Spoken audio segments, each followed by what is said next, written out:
ವಿಜಯನಗರ ಜಿಲ್ಲೆ ಹೂವಿನಹಡಗಲಿ ತಾಲೂಕು ಉತ್ತಂಗಿ ಗ್ರಾಮದಲ್ಲಿ ಶ್ರೀ ಕೊಟ್ಟೂರು ಗುರು ಬಸವೇಶ್ವರ ಸ್ವಾಮಿಯ ಕ್ರಿಯಾಮೂರ್ತಿಗಳು ಶ್ರೀಮನ್ ನಿರಂಜನ ನಿರಾಭಾರಿ ಶೂಲ್ಯ ಸಿಂಹನಾದೀಶ್ವರ ತರೀಕೆರೆ ಚಿರವರ್ಣಯ್ಯ ಜಗದ್ಗುರು ಶಂಕರ ಮಹಾಸ್ವಾಮಿಗಳು ಸಂಸ್ಥಾನ ಮಠ ಉತ್ತಂಗಿ ಹೊಳಗುಂದಿ ಇಟ್ಟಿಗೆ ಕೊಟ್ಟೂರು ಉಜ್ಜಿನಿ ಹನಸಿ ಎಂಬಿ ಹಯ್ಯನಹಳ್ಳಿ ಒಂಡಯ್ಯಪುರ ನಿಂಬೆಗುಂದಿ ಇವರ ಸಾನ್ನಿಧ್ಯದಲ್ಲಿ ಶ್ರೀ ಕೊಟ್ಟೂರು ಗುರು ಬಸವೇಶ್ವರ ಮೂಲ ಗುರುಗಳು ಕ್ರಿಯಾಮೂರ್ತಿಗಳು ಶ್ರೀಮನ್ ನಿರಂಜನ ಜಗದ್ಗುರು ಶಂಕರ ಮಹಾಸ್ವಾಮಿಗಳು ಜಾತ್ರಾ ಮಹೋತ್ಸವ ಹಾಗೂ ರಥೋತ್ಸವ ದಿನಾಂಕ 17-4-2024 ರಿಂದ 19-4-2024 ತನಕ ಸ್ಥಳ ಶ್ರೀ ಜಗದ್ಗುರು ಶಂಕರ ಮಹಾಸ್ವಾಮಿ ಸಂಸ್ಥಾನ ಮಠ ಉತ್ತಂಗಿ ಸ್ವಾಮಿಗಳನ್ನ ಗಂಗೆ ಪೂಜೆಗೆ ಮೆರವಣಿಗೆ ಮೂಲಕ ಊರಿನ ಪ್ರಮುಖ ಬೀದಿಯಲ್ಲಿ ಶ್ರೀರಾಮೇಶ್ವರ ಸಮಾಳ ನಂದಿಕೋಲು ಕಲಾತಂಡ ಹಾಗೂ ಡ್ರಮ್ ಸೆಟ್ ಮೂಲಕ ಶ್ರೀ ಮಣಿಪ್ರ ಜಗದ್ಗುರು ಸೋಮಶಂಕರ್ ಮಹಾಸ್ವಾಮಿಗಳು ಮಹಾಸಂಸ್ಥಾನ ಮಠ ಉತ್ತಂಗಿ ಸ್ವಾಮೀಜಿಯನ್ನ ಮೆರವಣಿಗೆ ಮೂಲಕ ಅಕ್ಕನ ಬಳಗದವರಿಂದ ಹಾಗೂ ಊರಿನ ಭಕ್ತಾದಿಗಳು ಮೆರವಣಿಗೆಯಲ್ಲಿ ಭಾಗವಹಿಸಿ ಯಶಸ್ವಿಗೊಳಿಸಿದರು.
ಎಂಬುದನ್ನು ಸಂಸ್ಕಾರವಾಗಿ ನಮ್ಮ ಮನದಲ್ಲಿ ಹೇಳುತ್ತೇವೆ. ಇಂತಪ್ಪ ಪುಣ್ಯ ಕ್ಷೇತ್ರವಾಗಿರುವಂತಹ ಉತ್ತಂಗಿ ಎಂಬ ಗ್ರಾಮದಲ್ಲಿ ಗುರು ಕೊಟ್ಟೂರೇಶ್ವರನ ಸಕಲ ಭಕ್ತಾದಿಗಳು ಇಂತಪ್ಪ ಮಹಾಶಂಕರ ಸ್ವಾಮಿಗಳನ್ನ ತಮ್ಮ ಮನದಲ್ಲಿ ಸ್ಮರಿಸುತ್ತಾ ಇಂತಪ್ಪ ಕಟ್ಟ ಪ್ರವಚನವನ್ನು ಶಾಂತ ಚಿತ್ತದಿಂದ ಕೇಳಿದ್ದೇ ಆದರೆ ಜಗದಾದಿ ಜಗದೊಡೆಯರಾಗಿರುವಂತಹ ಪ್ರಸನ್ನ ರೇಣುಕಾದಿ ಪಂಚಾಚಾರ್ಯರು ಪಂಚಪೀಠಗಳಿಗೆ ಗೋತ್ರ ಪುರುಷರ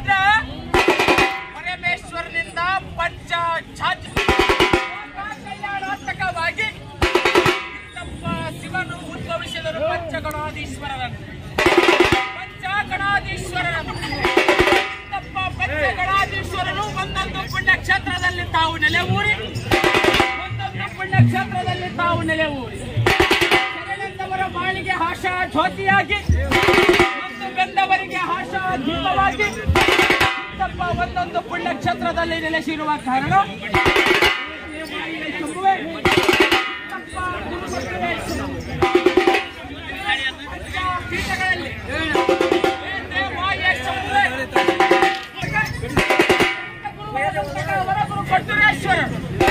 ಚಿತ್ತಪ್ಪ ವಾಸಿಸಲು ಸ್ಥಳವಿಲ್ಲದ ಕಾರಣ ಸಂಚಾರ ಮಾಡುತ್ತಾ ಪುಣ್ಯಕ್ಷೇತ್ರವಾಗಿರುವಂತ ಸಿಂಗಾಪುರ ಎಂಬ ಗ್ರಾಮದೊಳಗೆ ಬಂದುಬಿಟ್ಟು ಮನೆಯಲ್ಲಿ ಹಾಳಾಗಿ ದುಡಿದು ಏ ದೇವ ಏ ಶಂಭುವೆ ಇಂತಪ್ಪ ಶಿಕಾಪುರ ಎಂಬ ಗ್ರಾಮದಲ್ಲಿ ಬರಗಾಲದ ಭೀತಿ ಎದುರಾಗಿ ಬಿಟ್ಟು ರುದ್ರ ಏ ದೇವ ಏ ಶಂಭುವೆ ಇಂತಪ್ಪ ಬರಗಾಲದ ಭೀತಿಯನ್ನು ಹೆದರಿಸಲು ಗುರುಕೊಟ್ಟರೇಶ್ವರನು 7-8 ದಿನಗಳ ತಪವನ್ನು ತಾಗೈದು ಶಂಭುವೆ 7-8 ದಿನಗಳಲ್ಲಿ ಹೊರಡನ ಕೃಪೆಯಿಂದ ಆ ಗ್ರಾಮಕ್ಕೆ ಅಂಟಿರುವ ಬರಗಾಲವು ದೂರ ಆಗಿ ಹೊರಡನು ಪನ್ನೀರನ್ನ ಸುರಿಸಿ ಶಂಭುವೆ ಇಂತಪ್ಪ ವರ ಗುರು ಕೊಟ್ಟರೇಶ್ವರ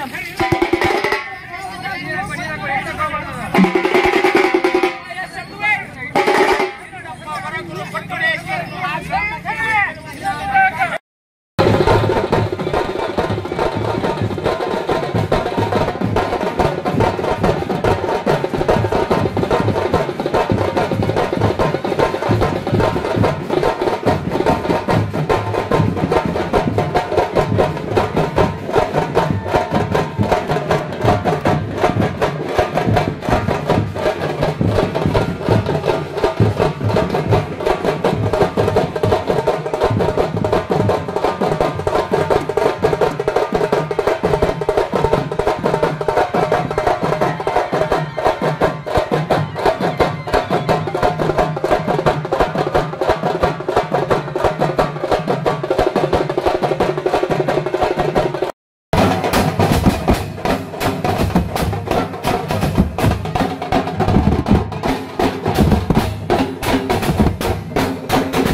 ಪೂಜೆಯನ್ನು ಮೊದಲು ಮಾಡಬೇಕು. ಹೇ ದೇವ, ಹೇ ಶಂಭುವೆ, ಪತಿಪಾದ ಮೊದಲ ಪೂಜೆಯನ್ನು ಮಾಡಬೇಕು. 5 ಗಿದ್ದನ ಜೋಳವನ್ನು ಬೀಸಬೇಕು. ಹಿಟ್ಟನ್ನು ಸೋಸಿಡಬೇಕು. ಹಿಟ್ಟನ್ನು ಸೋಸಬೇಕು. ಎಲ್ಲರ ಕಾಯಕವ ಮಾಡಬೇಕು. ಇದು ಅವಳ ದಿನನಿತ್ಯದ ಕಾಯಕವಮ್ಮ. ಕಾಯಕ ಮೀರಿದರೆ ಬರುವುದು ಅವಳಿಗೆ ಮಾರಕವಮ್ಮ.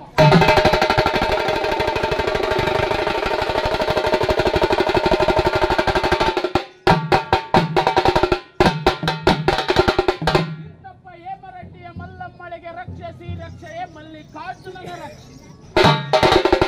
ಹೇಮರೆಡ್ಡಿಯ ಮಲ್ಲಮ್ಮಳ ಭಕ್ತಿಗೆ ಸಾಕ್ಷಾತ್ ಮಲ್ಲಿಕಾರ್ಜುನನೇ ಜಂಗಮ ವೇಷವನ್ನು ಧರಿಸಿಕೊಂಡು ಅವರ ಮನೆ ಮುಂಭಾಗದಲ್ಲಿ ನಿಂತು ಕೂಗುತ್ತಿಹನಮ್ಮ. ಹೇ ದೇವ, ಹೇ ಶಂಭುವೆ, ಹೇ ದೇವ, ಹೇ ಶಂಭುವೆ, ಅಮ್ಮ ಹಸಿದು ಬಂದಿರುವ ಜಂಗಮನ ಜೋಳಿಗೆಗೆ ಮೊದಲು ಭಿಕ್ಷೆ ನೀಡಿರಮ್ಮ.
ಭಕ್ತಿ ಭಾವದಿಂದ ಸರ್ವರು ಕೂಡಿಕೊಂಡು ಮಾಡುವ ಈ ಉತ್ಸವ ಕಾರ್ಯಕ್ರಮದಲ್ಲಿ ಪ್ರಪ್ರಥಮವಾಗಿ ಸೇರಿರುವಂತಹ ಶರಣ ಬಂಧುಗಳಿಗೆ ಶರಣಾರ್ಥಿಗಳನ್ನು ತಿಳಿಸುತ್ತಾ ಇಂತಪ್ಪ ಶರಣರ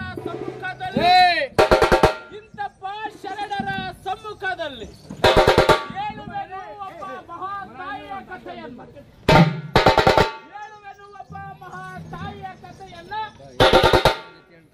ಕತ್ತಲು ಮಾಡಿವಿರೇಕಮ್ಮ. ಆ ತಾಯಿಯಂತೆ ನೀವು ಬಾಳಬೇಕಮ್ಮ, ಮುಕ್ತಿಯನ್ನು ಪಡೆಯಬೇಕಮ್ಮ. ಮತ್ತಾರು ಅಲ್ಲ ನೋಡಮ್ಮ, ಜಗದಾದಿ ಜಗದಮ್ಮ ಹೇಮರೆಡ್ಡಿಯ ಮಲ್ಲಮ್ಮ. ಹೇಳುವೆನು ಆ ತಾಯಿಯ ಕಥೆಯನ್ನ, ಮನದಲ್ಲಿ ನೆನೆಯಿರಿ ಮಲ್ಲಿಕಾರ್ಜುನನನ್ನ. ಹೇ ದೇವ, ಹೇ ಶಂಭುವೆ, ಇಂತಪ್ಪ ಹೇಮರೆಡ್ಡಿಯ ಧರ್ಮದಲ್ಲಿ ಜನಿಸಿದಳು ನೋಡಮ್ಮ. ಆ ತಾಯಿ ಜಗದಾದಿ ಜಗದಮ್ಮ ಹೇಮರೆಡ್ಡಿಯ ಮಲ್ಲಮ್ಮ. ಹೇ ದೇವ, ಹೇ ಶಂಭುವೆ, ಕುಲದಲ್ಲಿ ಜನಿಸಿದಳು ಹೇಮರೆಡ್ಡಿಯ ಮಲ್ಲಮ್ಮ. ಬಾಲ್ಯದಲ್ಲೇ ಮಾಡುತ್ತಿಹಳು ಗುರು ಕೊಟ್ಟ ಇಷ್ಟಲಿಂಗ ಪೂಜೆಯನ್ನು. ಸಾಕ್ಷಾತ್ ಮಲ್ಲಿಕಾರ್ಜುನನೇ ವರಿಸಿಕೊಂಡಳಮ್ಮ ಹೇಮರೆಡ್ಡಿಯ ಮಲ್ಲಮ್ಮ. ಇಂತಪ್ಪ ನವ ಮಾಸಗಳು ತುಂಬಿದವಮ್ಮ. ಹೇಮರೆಡ್ಡಿಯ ಮಲ್ಲಮ್ಮಳಿಗೆ ಬಾಲ್ಯ ಕಳೆಯಿತಮ್ಮ, ಯೌವನವು ಬಂದಿತಮ್ಮ. ಇಂತಪ್ಪ ಹೇಮರೆಡ್ಡಿಯ ಮಲ್ಲಮ್ಮಳಿಗೆ